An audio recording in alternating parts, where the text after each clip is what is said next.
প্রত্যেকটা রাষ্ট্রের প্রত্যেকটা ধর্মের মানুষের চরিত্র আলাদা। যেরকম ভাবে আল্লাহ রাব্বুল আলামিন আমাদেরকে মুসলমান বানিয়েছেন, আমরা ইসলাম ধর্মকে অনুসরণ করি। একটা মানুষ যখন মারা যায় তখন তাকে শেষ গোসল করে সাদা কাপড় পরাইয়া 3.5 হাত কবরের ভিতর রেখে আসা হয়। ঠিক তেমনই ভাবে আমরাও যেরকম ভাবে মারা গিয়ে আর কখনো এই দুনিয়াতে ফিরে আসতে পারি না, তেমনই ভাবে হিন্দুরাও মারা যায়, খ্রিস্টানরাও মারা যায়, কিন্তু তাদের ভিতর হতে তাদেরকে খ্রিস্টানরা হিন্দুরা শ্মশান ঘাটে নিয়ে তাদেরকে পুরে দুনিয়াতেই শেষ করে দেয়। আমরা মুসলিম জাতি, আমাদেরকে আল্লাহ রাব্বুল আলামিন যেহেতু আমাদের মালিক, ঠিক তেমনই ভাবে আমি মারা গেলে আমার সমস্ত ক্ষমতা সবকিছু শেষ হয়ে যায়। আজকে আমি দুনিয়াতে আমার ক্ষমতার কাপড় দেখাইতেছি, আমি আপনি যখন আপনার চোখটা বন্ধ হয়ে যাবে, আমি আপনি যখন কবরের ভিতর চলে যাব, আমার আপনার হিসাব নিকাশ অনুযায়ী আমার কবরের সওয়াল সহজ হবে।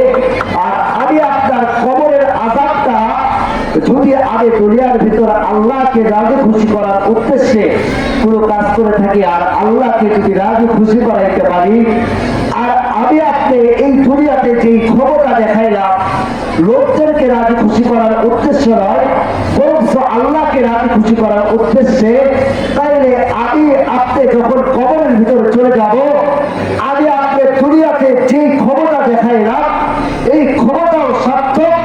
কবরের জগতে আল্লাহ আমাকে এরকম একটা ক্ষমতা দিবে, আমি যখন আল্লাহকে বলবো, আল্লাহ আমার এই কবরের জগতে আপনি আমাকে যেই জান্নাতের নাচ দিয়ে আমার ভক্ষণ করাচ্ছেন, এই নাচ দিয়ে আমার ভক্ষণ আমার ভালো লাগতেছে না, আমাকে এর থেকে উত্তম কিছু নাচ দিয়ে আমার দেন, তখন আল্লাহকে ক্ষমতা দেখাইল আল্লাহকে রাজি খুশি করার উদ্দেশ্যে।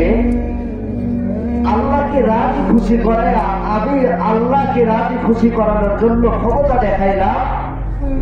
এই ক্ষমতার কারণে যখন আমি কবর পথে যাত্রী হয়ে যাব, আল্লাহর সামনেও আমি ক্ষমতা দেখাইতে পারবো।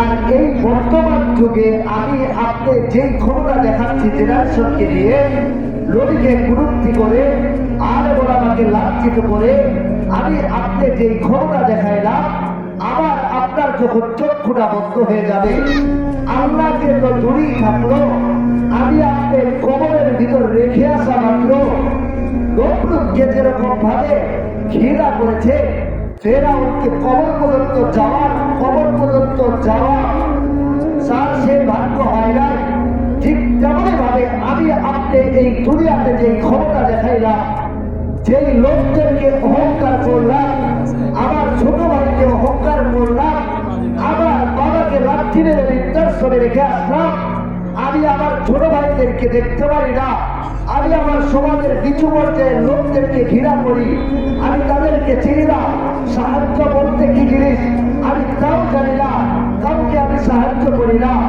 আমি আপনি যখন ওই 3.5 হাত কবরের ভিতর চলে যাব, ছোট্ট মানুষ হয়ে বলি, খাতায় লিখে রাখবেন, আপনি যখন ওই কঠিন অন্ধকার কবরের ভিতরে চলে যাবেন, আল্লাহ তাআলা ফেরেশতাকে বলবেন, অমুক জায়গার মুসলমান যে মৃত্যুবরণ করেছে তার কবরের সওয়ালের জবটা একটু হিসাব করে আসো। ফেরেশতারা বলবে, আল্লাহ তার কবরের ভিতরে যাইতে হবে না, তার কবরের হিসাব হয়ে গেছে যাওয়ার আগে। আল্লাহ বলবেন, কেন কেমনে হিসাব দিলাম? সাথে সাথে বলবে, সে দুনিয়াতে অহংকারী ছিল, সে সাহায্য বলতে কি জিনিস ছিল। প্রত্যেকটা সময় আমরা আপনার বান্দার পিছে যেরকম ভাবে নিযুক্ত থেকেছি, তার মনের ভিতর, তার অন্তরের ভিতর কোনো ভালো দল, কোনো মাহবুব, কোনো প্রিয় দল তার ভিতর ছিল না। তার ভিতর দল ছিল দেবাস্তব, প্রসিদ্ধ দল।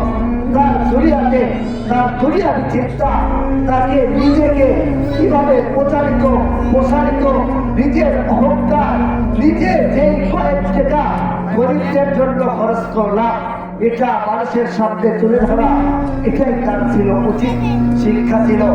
এই জন্য আল্লাহ তখন ডাক দিয়ে বলবেন, হাইরে আমার বান্দা, আমি যাকে এত সুন্দর করে বানাইলাম, আমি যদি তাকে চাইতাম, আমি যদি তাকে চাইতে পারতাম, সে যখন মানুষের সামনে অহংকার নিয়ে কাপড় দিয়ে কথা বলতো, বিভিন্ন বনের কালচার জুয়ার আড্ডায় লিপ্ত থাকতো, আমি তো তাকে ওইখান থেকে ল্যাংড়া কুলাঙ্গার তার চোখটা বন্ধ করে দিতে পারতাম।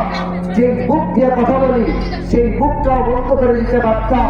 যে হেবাটা আল্লাহ তাআলা যেটা দিয়ে আমি কথা বলতেছি সেটাও বন্ধ করে দিতে পারত। আমাকে আপনাকে আল্লাহ এতটা পরিমাণ ভালোবাসেন, আমি আপনার পাপ কাজ করতে করতে নিজেকে এরকম পর্যায়ে চালায় নিয়েছি, যে পর্যায়ে যাওয়ার পরেও আল্লাহ আমাকে আপনাকে এই পর্যন্ত কোন বিপদ দেন না। আল্লাহ তাআলা শুধু রাখিয়া বলেন, বান্দা ততক্ষণ পর্যন্ত তোর হায়াত থাকবে, ততক্ষণ পর্যন্ত তুই আমার দরবারে তুই তো গুনাহ করতে ভালোবাসিস রে বান্দা, আর আমি মাফ করতে ভালোবাসি।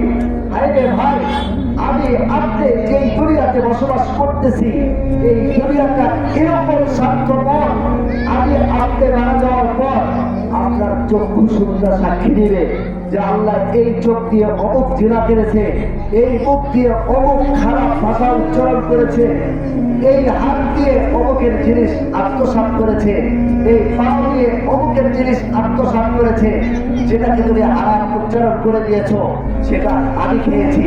সেই জন্য আমার আপনার সজাগ থাকতে হবে।